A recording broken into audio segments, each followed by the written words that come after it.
সম্ভবত 3 দিন আগের একটা ভিডিওতে আমি রিজার্ভ পরিস্থিতি নিয়ে একটা ভিডিও করেছিলাম। সেখানে আমি এই যে চলমান যে রেমিটেন্স বয়কটের ডাক এবং তার সাথে আদার ফ্যাক্টরস, এর মধ্যে আমাদের রপ্তানি আয়, আমাদের বৈদেশিক বিনিয়োগ বা এফডিআই আসার সম্ভাবনা, আমাদের ঋণ পাওয়া, এসব নিয়ে মোটা দাগে দেখানোর চেষ্টা করেছি যে সাম্প্রতিক যে বর্বরতা চালানো হয়েছে আন্দোলনকারী মানুষদের ওপরে, সেই বর্বরতা সরকারের জন্য একটা চরম বিপদ তৈরি করতে যাচ্ছে, যে বিপদটা দীর্ঘদিন থেকে সরকার সাফার করছে, প্রায় 2 বছর। এবং এমনি সরকারের ওই বিপদে চরমভাবে পড়ে যাওয়ার সম্ভাবনা আর অল্প কিছুদিনের মধ্যেই ছিল, সেটা আরো অনেক বেশি ত্বরান্বিত হয়ে যাবে ডলার সংকটটায়, সেটা প্রভাব ফেলবে। এবং আমরা একমাত্র যে লাইফলাইন হওয়ার, বাকিগুলোতে আসলে আর সরকারের কোনো প্রবাবিলিটি ছিল না নানা কারণে, ওগুলো ব্যাখ্যা করে দিচ্ছি। রেমিটেন্স একটা লাইফলাইন হতে পারত যদি রেমিটেন্স সরকার হাতে ঠিকঠাক মতো এসে পৌঁছতো। জনাব জুনায়েদ আহমেদ পলক হাত জোড় করে রেমিটেন্স ব্যাংকিং চ্যানেলে পাঠাতে বলেছিলেন। তার হাত জোড় করা, এরা একটু বোঝে টোঝে কম, মানে বাংলাদেশের মানুষজন এই সরকারের মন্ত্রী বা যে কেউ যদি করে অ্যাপিল করে, সেটা তাদেরকে আরো বেশি বিরক্ত করার কথা, তারা আরো উল্টোটা করার কথা, এবং সেই উল্টো ঘটনা ঘটেছে। এবং রেমিটেন্সের সাম্প্রতিক প্রভাব, সাম্প্রতিক অবস্থাটা আমরা একটু দেখি, তাতে বোঝা যাবে সরকারের জন্য বিপদ কত দ্রুত ঘনিয়ে আসছে। এখানে একটা স্ট্যাটিস্টিক্স এসছে সপ্তাহে সপ্তাহে, যখন বাংলাদেশ ব্যাংক তার রেমিটেন্সের পরিমাণ জানায়, এবার একটু দেরি করে হলেও জানিয়েছে। প্রথম আলো থেকে আমি পড়ছি, দেশে প্রবাসী আয় আসা গত সপ্তাহে উল্লেখযোগ্য পরিমাণে কমে গেছে। 21 থেকে 27 জুলাই 7 দিনে দেশে প্রবাসী আয় এসেছে মাত্র 13,80,00,000 ডলার। তারপর যেটা হয়েছে 13,80,00,000 এক সপ্তাহে যদি হয় 4 দিয়ে গুণ করে দিলে, না ব্যাপারটা এত সিম্পল না। এর মধ্যে 19 থেকে 23 জুলাই সময়ে সরকারি ছুটি ও সাধারণ ছুটির কারণে ব্যাংক বন্ধ ছিল। এছাড়া 5 দিন ব্রডব্যান্ড ইন্টারনেট এবং 10 দিন মোবাইল ইন্টারনেট সেবা ছিল না, কারফিউ টারফিউ ছিল। আমরা একটু হিসাবটা বুঝি।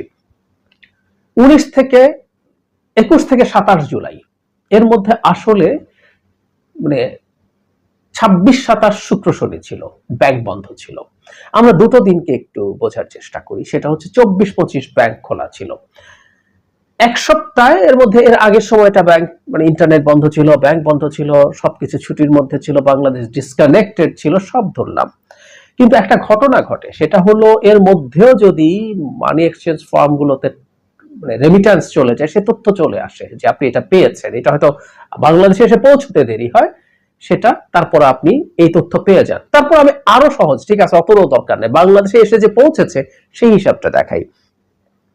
গত মাসে বাংলাদেশ $2.5 বিলিয়ন কাছাকাছি রেমিটেন্স পেয়েছে, যেটা অনেক উঁচু। আমরা এটাকে সরিয়ে রাখি, গ্রসলি সরকার সম্ভবত খুশি থাকবে $2 বিলিয়ন একটু বেশি যদি পায়, কারণ বহুদিন থেকে রেমিটেন্স এই ডলারের আনস্টেবল প্রাইসেস কারণে, হুন্ডি বেড়ে যাওয়ার কারণে ডলারের মানে ব্যাংকিং চ্যানেলে রেমিটেন্স আসা কমে গিয়েছিল। 1.6575 এরকম বিলিয়ন ডলার আসছিল। সো $2 বিলিয়ন বেশি হলে সরকার খুশি হবে। গ্রসলি এর আগে, আমরা গত মাসের কথা বলছি না, 7 কোটি ডলারের মতো প্রতিদিন আসে। তাহলে আমরা খেয়াল করি 19 তারিখ থেকে সব বন্ধ ছিল, ইন্টারনেট বন্ধ ছিল, যোগাযোগ ছিল, তার মানে বিদেশিরা টাকা পাঠাতে পারছিলেন না। তাহলে কথা কি ছিল, এই সময়ের যে টাকা ছিল সেটা হুড়মুড় করে যখন ইন্টারনেট চালু হলো, ব্যাংক খুললো, হুড়মুড় করে বাংলাদেশে এসে হাজির হবে, উপস্থিত হবে। সো দুদিনে আপনি এমনি সাধারণ দিনের হিসাবেও $7 কোটি যদি হয়, $14 কোটি আসার কথা ছিল, আসে নাই। হুড়মুড় করে এখানে তাত্ত্বিকভাবে $20 কোটি এক এক দিন আসার কথা ছিল, তাই না? কারণ তারা টাকাটা পাঠাতে পারেন নাই, এই যে গ্যাপ হলো, সুতরাং একসাথে অনেক টাকা আসবে, কিন্তু দেখা গেল অনেক কম এসছে। এবং এই লক্ষণটা খুব ভালোভাবে বুঝতে পেরেছে বলেই এরকম নিউজ এখন আমাদের সামনে এসে হাজির হয়েছে। বাংলাদেশ ব্যাংক এখন বাড়তি দামে রেমিটেন্স কেনার জন্য ব্যাংকগুলোকে ইনফর্মালি নির্দেশনা দিয়েছে। আপনি খুব স্বাভাবিকভাবেই আপনি এটাকে ফর্মালি নির্দেশনা দিতে পারেন না, কিন্তু তারা বুঝতে পেরেছে যে এই ধরনের একটা ডিজাস্টার তাদের দিকে ধেয়ে আসছে। এর চাইতেও জরুরি কথা, আলামত কিন্তু মাঠে দেখা যাওয়া শুরু হয়েছে, এটা জরুরি। আপনি একটা বাজার বুঝবেন, একটা বাজার অনিশ্চয়তার দিকে চলে যাচ্ছে কিনা। ডলারের বাজার আবার অনিশ্চয়তার দিকে যেতে শুরু করেছে এবং এটা আরো অনেক অনিশ্চয়তার দিকে যাবে, এটা কারণ আছে। একদিনেই গতকালের খবর হচ্ছে 3.5 টাকা খোলা বাজারে ডলারের দাম বেড়ে গেছে একদিনে। সুতরাং সামনে কি হবে আমরা খুব ভালো মতো বুঝতে পারছি। একটা কথা মনে রাখতে হবে, এক হচ্ছে ডলার ঠিক মতো আসছে না, ব্যাংকিং চ্যানেলে ডলার পাঠাবেন না, এই ধরনের একটা ক্যাম্পেইনে যোগ দিচ্ছেন অনেকেই, ফলে ডলার ব্যাংকিং চ্যানেলে আসার পরিমাণ অনেক কমে যাবে। আগামী সপ্তাহটা দেখলে আমরা খুব ক্লিয়ারলি বুঝবো, কারণ এখানে কোনো রকম ছুটি নাই এবং অন্যান্য যা যা পরিস্থিতি আছে সব আগের মতো হয়ে গেল। তাতে কি পরিমাণ আসে এবং আমরা নিশ্চিতভাবে বলে দিতে পারি, চোখ বন্ধ করে বলে দিতে পারি, এটা ভীষণ কম হবে। কারণ বাংলাদেশ ব্যাংক যখন বেশি দামে ডলার কেনার কথা বলে ব্যাংকে, তার মানে তারা জানে বিদেশি যে ফরেন এক্সচেঞ্জ সেখানেও লোকজন গিয়ে আসলে ডলার পাঠানোর জন্য দেয় নাই তেমন কিছু। এবং এই তথ্য এখন ডলারের বাজারেও চলে গেছে, খোলা বাজারে, সেখানেও এটার দাম বেড়ে যাচ্ছে। ফলে কি দাঁড়াবে, আমাদের ডলারের চাহিদা প্রচুর থাকবে কিন্তু বাজারে যথেষ্ট ডলার নাই, ব্যাংকিং চ্যানেলে ডলার আসবে না। জানা পলক না, উনি যদি ওনার মন্ত্রী পরিষদ নিয়ে একসাথে হাত জোর করে দিয়ে আবেদন জানাতে থাকেন, তারপরও আমি ধারণা করি, আমি আমার ভিডিওর মধ্যে অনেকের ক্যাম্পেইন, অনেকের মন্তব্য দেখছি, তারা বলছেন যে তারা এটা পাঠাবেন না। ফলে এই জায়গায় খুব বেশি উন্নতি হবে না।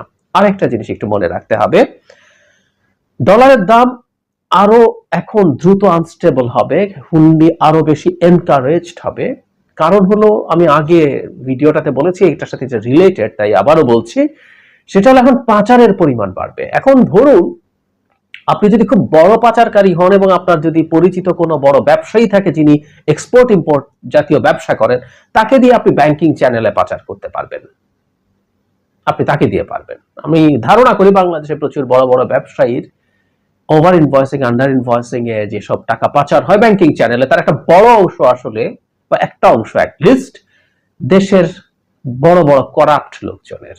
এই যে শত শত কোটি টাকা, এগুলো ওভাবে পাচার হয় এবং যদি যোগাযোগ থাকে সেটা দিয়ে করে ফেললেন। আর এমনি ধরুন 10, 20, 25, 30 কোটি টাকা আওয়ামী লীগের টাউট বাটপার, পাড়ার টাউট বাটপাররা কামায়, তারা দুবাইতে ফ্ল্যাট ট্যাট কিনবে, ওর টাকা তো হুন্ডিতে যাবে। সুতরাং যেটা হবে, এই যে ঘটনা ঘটলো, যে এই পারসেপশন তৈরি হলো আওয়ামী লীগের পতন আর খুব বেশি দিন বাকি নাই, এটা আমাদের চাইতে ওরা অনেক ভালো বোঝে। আওয়ামী লীগ পালিয়েছিল না, তাদেরকে মাঠে থাকিয়ে থেকে যুদ্ধ করতে বলা হয়েছিল, পালিয়েছিল, সেটা নিয়ে ভীষণ ক্ষোভ উষ্মা, এটা খুব স্বাভাবিক। কামিয়েছেন, কয়েক জেনারেশন খেতে পারবে, এখন আর কেন, এখন পালানোটাই হলো তাদের জন্য সমীচীন ব্যাপার। সো হুন্ডির রেট বাড়তে থাকবে, ডলারের হুন্ডিতে প্রচুর বাড়তে থাকবে। একই সাথে রিজার্ভ থেকেও হবে, কারণ এই অনেক অলিগার টাকা পাচার করবে, অনেক ঘুষখোর আমলা, ঘুষখোর পুলিশ অফিসার, তারা বড় বড় দানের যারা বড় বড় জায়গায় আছে, তারাও ব্যবসায়ীদের সাথে যোগসাজশ করে টাকা পাচার করবেন, ব্যবসায়ীরা পাচার করবেন। এই করতে করতে এই আনস্টেবল অবস্থা তৈরি হয়ে যাবে এবং এই বিদ্যমান পরিস্থিতিতেই সরকারের জন্য আরেকটা খারাপ খবর এসছে। ডেইলি স্টার হেডলাইন, কোটা আন্দোলনের সহিংসতায় বাংলাদেশের রেটিং কমিয়েছে S&P। আমরা অনেক আগে যখন অর্থনীতি নিয়ে অনেক বেশি ভিডিও করতাম, তখন এই ক্রেডিট রেটিং প্রতিষ্ঠানগুলো নিয়ে আলাপ হয়েছে, আমরা এইটুকু জানি। আবার একটু বলে রাখি যে অনেক প্রতিষ্ঠান আছে এরকম, কিন্তু 3টা প্রতিষ্ঠানকে বিশ্বে খুবই প্রেস্টিজিয়াস ধরা হয়, এগুলোকে প্রায় ইকুয়াল স্ট্যান্ডার্ডের ধরা হয়। একটা S&P, মুডিজ আছে এবং ফিচ আছে। S&P হলো স্ট্যান্ডার্ডস এন্ড পুয়ার্স, তারা বাংলাদেশের রেটিং BB- থেকে কমিয়ে B+ করেছে এবং এখানে তারা এই সংকট, ডলার রিজার্ভ নিয়ে কথা বলছে, কিন্তু কোটার যে মুভমেন্ট সেটা নিয়েও খুব ক্লিয়ারলি তারা মন্তব্য করেছে। আমি এই জায়গাটা একটু পড়ি। স্থানীয় সংবাদ মাধ্যমের বরাত দিয়ে S&P বলেছে, শিক্ষার্থীদের নেতৃত্বে ব্যাপক বিক্ষোভে বাংলাদেশ জর্জরিত, এতে 200 জনেরও বেশি মারা গেছেন বলে জানা গেছে। প্রতিষ্ঠানটির মতে বাংলাদেশ অত্যন্ত সংঘাতময় রাজনৈতিক পরিবেশ প্রবৃদ্ধি কমিয়ে দিতে পারে। আমি পরের অংশটুকু পড়ে শেষ করি। গত জানুয়ারিতে সাধারণ নির্বাচনের পরে ক্ষমতাসীন আওয়ামী লীগ চতুর্থবারের মতো ক্ষমতায় আসে। প্রধান বিরোধী দল বিএনপি সেই নির্বাচন বর্জন করে। প্রভাবশালী এই দুই দলের মধ্যে মতাদর্শগত পার্থক্য অনেক। বাংলাদেশের সরাসরি বিদেশি বিনিয়োগ কমছে, অবকাঠামোগত সংকট ও আমলাতান্ত্রিক অদক্ষতার কারণে এমনটি হতে পারে বলে মনে করছে প্রতিষ্ঠানটি। তার মানে S&P এই যে আন্দোলন হলো সেটার ভিত্তিতেই বলছি এটা প্রবৃদ্ধি কমিয়ে দিতে পারে। আমি আগের আগের যে ভিডিওটা করেছিলাম সেখানে বলেছি অনেক সংকট আছে বাংলাদেশের মতো দেশে এই মুহূর্তে, জ্বালানির সংকট আছে, আমাদের অত্যন্ত আনস্টেবল একটা লোকাল কারেন্সি আছে ডলারের বিপরীতে, এই দেশে বিদেশিরা বিনিয়োগ করে টাকা ডলার নিয়ে যেতে পারে না, নানান সংকটের কারণে এমনিতেই বিনিয়োগ, বিদেশি সরাসরি বিনিয়োগ কমে যাচ্ছিল, কোন দেশ আর লোন দিতে চাইবে না, যে দেশ দেউলিয়া হওয়ার পথে তাকে কোনো দেশও লোন দেবে কেন, লাইন অফ ক্রেডিট দেবে কেন? আর যখন আপনার ক্রেডিট রেটিং কমতে থাকে তখন আপনার লোনগুলো পাওয়া আরো বেশি এক্সপেন্সিভ হয়ে যায়, আপনার এক্সিস্টিং লোনগুলো পরিশোধ করার চাপ বাড়ে। সো এর মধ্যে মরার উপর খাড়ার ঘা আমরা বলি যে এই রেটিংটা সরকারকে নতুন কোনো না কোনো জায়গা থেকে লোন পাওয়া বা প্রাইভেট যেসব লোকজন আছে তারা একসময় বাইরে থেকে শর্ট টার্ম লোন নিত সেই লোন পাওয়া সবকিছুতে ঝামেলা তৈরি করবে। এই সবকিছুর সাথে আমরা যদি যোগ করি রেমিটেন্স বয়কট, রেমিটেন্স শাটডাউন শব্দটা আমাদের শিক্ষার্থীরা তাদের মুভমেন্টের সময় ব্যবহার করেছিল।